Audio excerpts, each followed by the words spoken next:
Terror in Barcelona. Law enforcement forced to develop new tactics as terrorists continue to use cars and other very low-tech methods to inflict harm. Here now is Steve Loomis, Cleveland Police Patrolmen's Association president.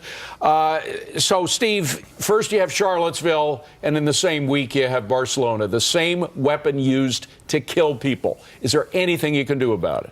Very, very difficult. When we have a planned event here in the United States, when the cities ask for permits, they're not trying to suppress your First Amendment right. They want to know what you're planning on doing so they can come up with an adequate safety plan.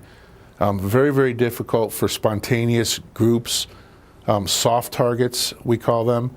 It's very, very difficult to control that situation. Well, we've tried to do our best here in New York. I don't know about Cleveland, yes, but here in New York, we put up a lot of these strategic barriers all over the place. There was one incident where someone apparently was trying, it wasn't a terrorist, but it was a estranged boyfriend trying to just unleash his rage on pedestrians. Mm-hmm. But we have pretty much dealt with it here, or have we?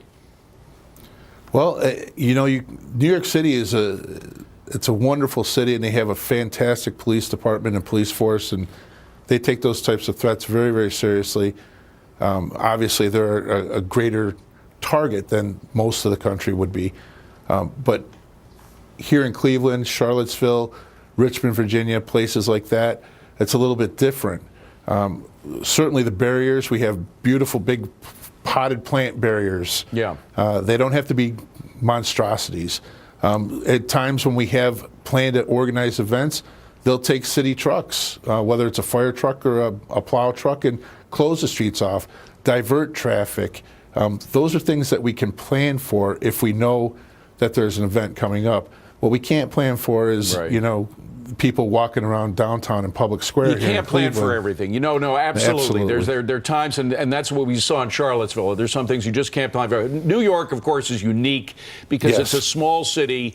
Most of the people come in here by public transportation. People don't drive into New York. If anything, they use taxis or buses or the subway, et cetera. But not all cities, particularly those like L.A., which are spread out, can afford to do that.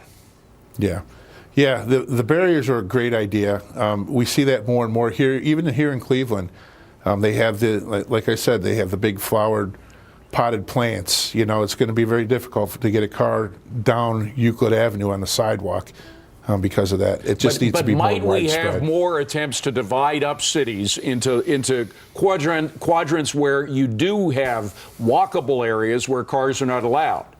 Sure. Changing the traffic patterns is absolutely a possibility, and again, you know, diverting traffic, making it all foot traffic and no cars, right, in some of these higher pedestrian areas.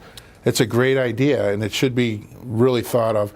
It's hard to defend against crazy. I know. And that's what these folks are. But we're just about to start on a very ambitious infrastructure program. The president, yes, was announcing it this week. Possibly some of this will be weaved into that discussion as well. Steve Loomis, great to see you, Detective. Thank you for joining us. Appreciate it. Melissa. Thank you for having me. Give you another look at the markets. The Dow selling